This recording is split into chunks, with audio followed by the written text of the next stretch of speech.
Chapter 66, A Moment of Silence, July 6, 2025. The next day, everything felt still. It was quiet, the sky was cloudy, and the air felt heavy. People were still waiting, still hoping, but some families already knew they wouldn't be bringing their daughters home. We all stopped what we were doing that morning. Churches rang their bells, camp alumni lit candles at home. Families sat together and just sat.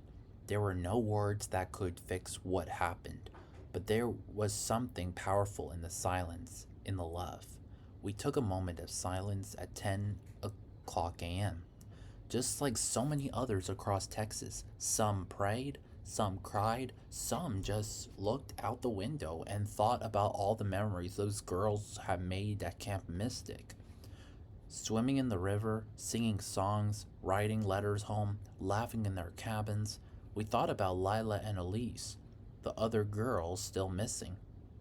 And the other girl still missing. My bad. We thought about the camp staff, the families, and every single girl who was there during the storm. In that silence, we said thank you. We said goodbye. We said we won't forget. Camp Mystic is still standing, but it's not the same, and neither are we. But we remember, and we keep praying. Chapter 67, Helping Hands, July 7, 2025. Even though the storm was over, the hard part wasn't. Families needed help, Camp Mystic needed help, and the whole state of Texas showed up. People started giving right away. They brought food, water, blankets, and clothes. Volunteers helped at the reunification center at Ingram Elementary.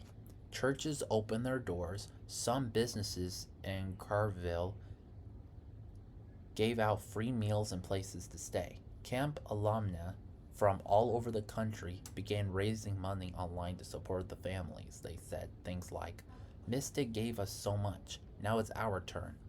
One girl who went to camp years ago made braces with Camp Mystic Strong on them and sold them to raise money.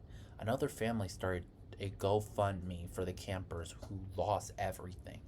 Search and rescue crews stayed out for days. Some used drones, some searched the riverbanks. People brought flowers and stuffed animals and left them by the camp gate.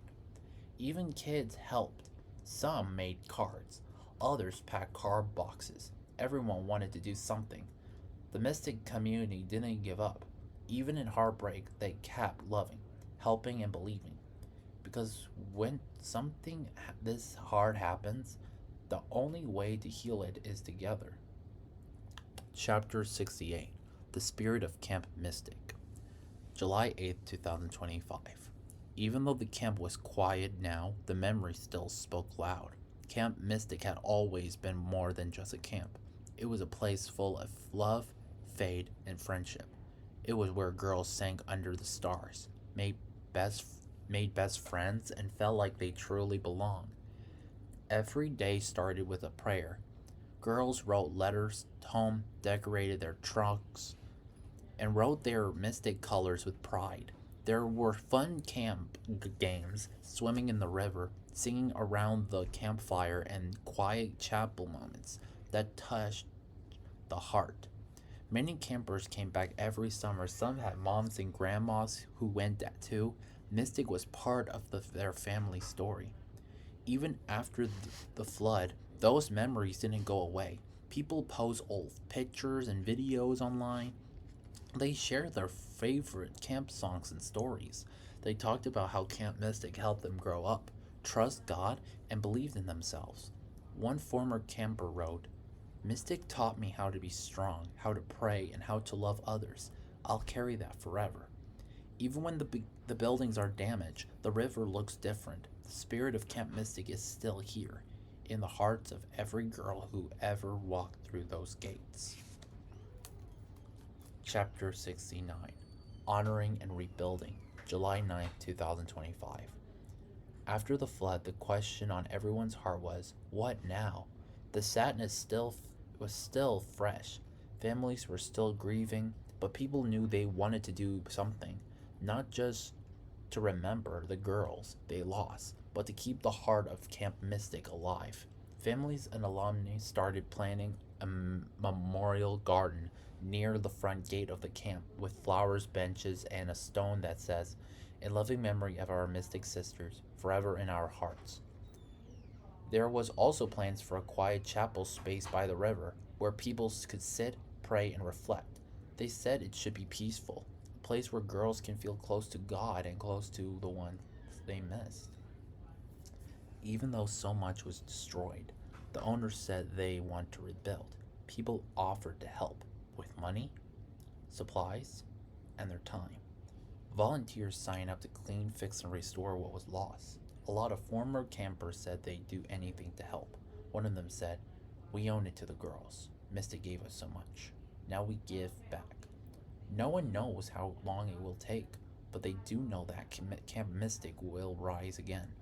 And when it does, it will be full of love, memories, and the spirit of every girl who ever called it home. Chapter 70, Hope and Healing, July 10th, 2025. Even after all this sadness, hope started to grow. People all over started sharing memories and prayers on Instagram, TikTok, and Facebook. They used hashtags like Mystic Strong, Prayer for Mystic, and Camp Mystic Forever. Old campers post pictures of smiles, campfires, and friendships bracelets. They wanted the world to see that Mystic was still alive in their hearts. Some shared stories about how Mystic helped them believe in themselves and their dreams. Others talked about the kindness they found there and how they want to help rebuild that kindness for new campers. The camp spirit wasn't just in the cabins or the river. It was in every post, every prayer, every message of love and support. People started organizing fundraisers online, and donations began to come in from all over the country. Even strangers wanted to help. It was like the whole world was holding Camp Mystic close. One former camper wrote, "We lost so much, but we still have each other, and that's where hope lives." As the days go by, people kept believing that Camp Mystic will rise again, stronger and brighter. The future is full of promise, and healing is beginning. And that hope, it's something no flood can ever wash away.